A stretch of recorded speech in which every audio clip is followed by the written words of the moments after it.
Seri konseling, sulitkah berkomunikasi dengan remaja?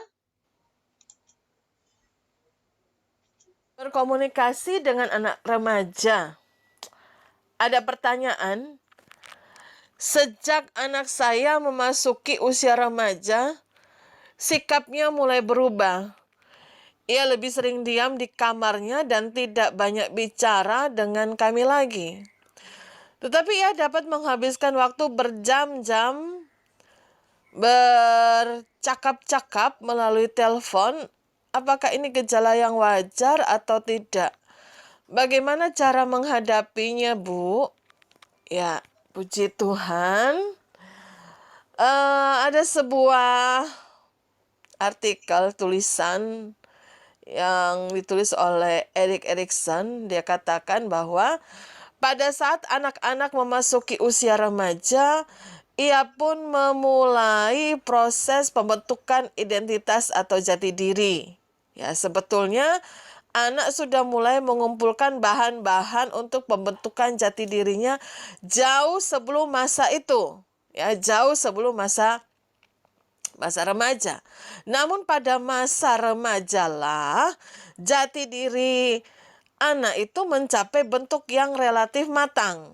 Ya, saya katakan relatif sebab menurut hemat saya pembentukan jati diri merupakan suatu proses yang berkesinambungan melampaui masa remaja. Ya. Identitas diri sebenarnya adalah gambar atau pemahaman tentang siapakah aku ini atau siapakah kita ini. Nah, pada waktu kita masih kanak-kanak, kita sangat bergantung pada orang tua, ya. Kita sangat bergantung kepada orang tua yang mengasuh kita. Namun, seiring dengan pertumbuhan, seiring dengan perkembangan, ya, perlahan-lahan kebergantungan kepada orang tua itu semakin berkurang. Ya, seiring dengan kemampuan kita memenuhi kebutuhan pribadi kita.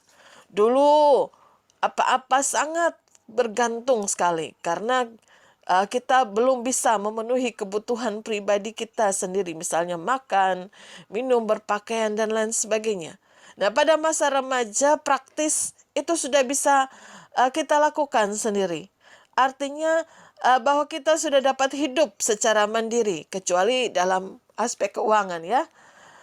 Nah, pada saat itu barulah kita mulai bisa melihat diri kita ini secara lebih jelas, terpisah dari orang tua.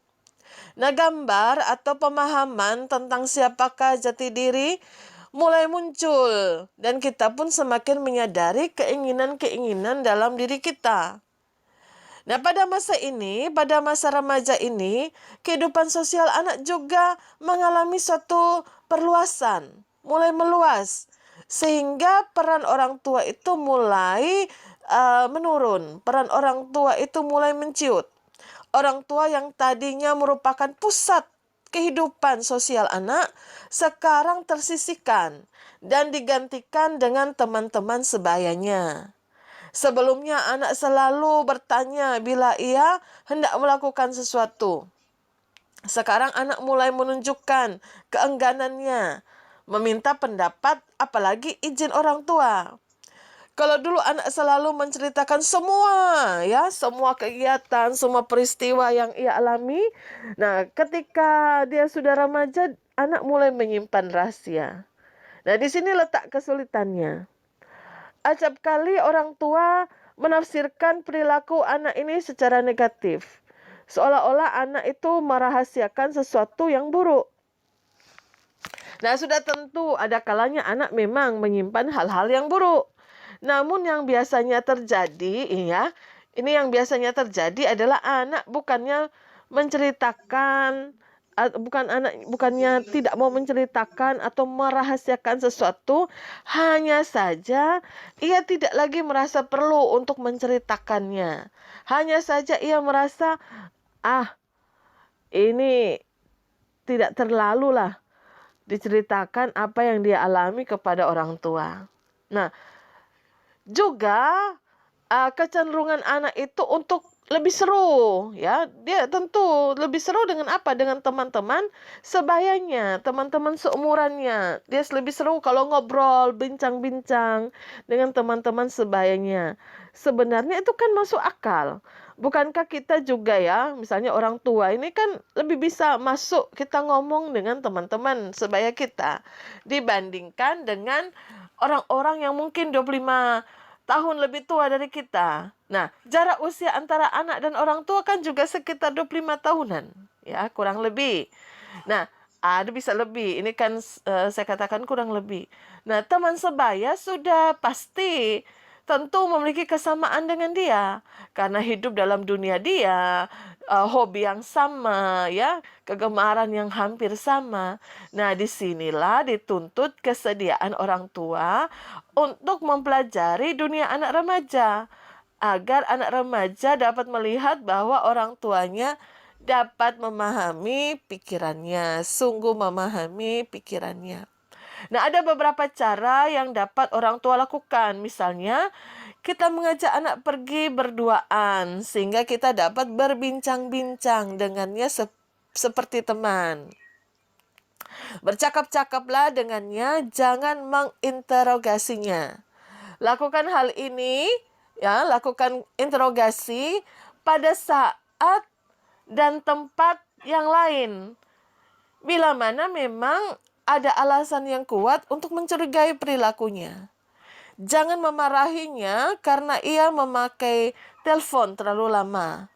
Marahilah kalau ia lalai melakukan tanggung jawab akibat terlalu lama berbicara di telepon. Ya, bedakan ya.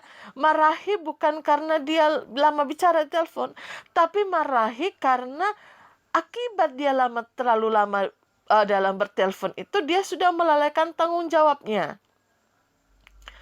Nah, marahlah karena ia kurang peduli kepada orang lain yang juga mungkin ingin memakai telepon, ya. Atau marahlah dia karena uh, penggunaan telepon itu memakan biaya yang cukup banyak, misalnya seperti itu. Jadi mengajarkan dia untuk peduli, mengajak dia untuk berpikir untuk peduli juga, ya. Kemudian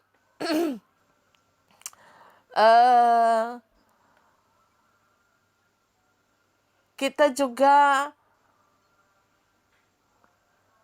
jangan memarahi karena ia memakai telepon yang berjam-jam, sedangkan kita hanya menyisakan 5 menit untuk pembicaraan di telepon beda, ya kan?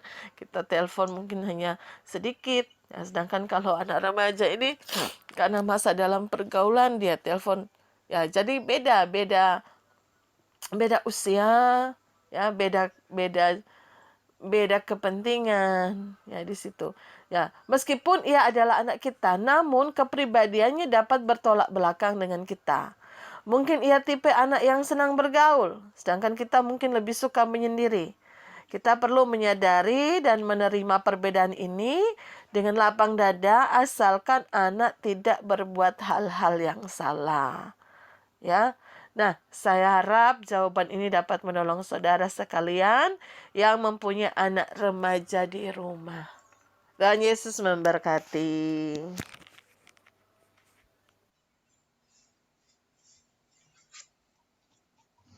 Terima kasih sudah menonton di Reni Bengu TV. Silakan saudara like, comment, share, dan subscribe. Serta jangan lupa klik loncengnya supaya mendapatkan video-video terbaru dari Reni Bengu TV. Terima kasih.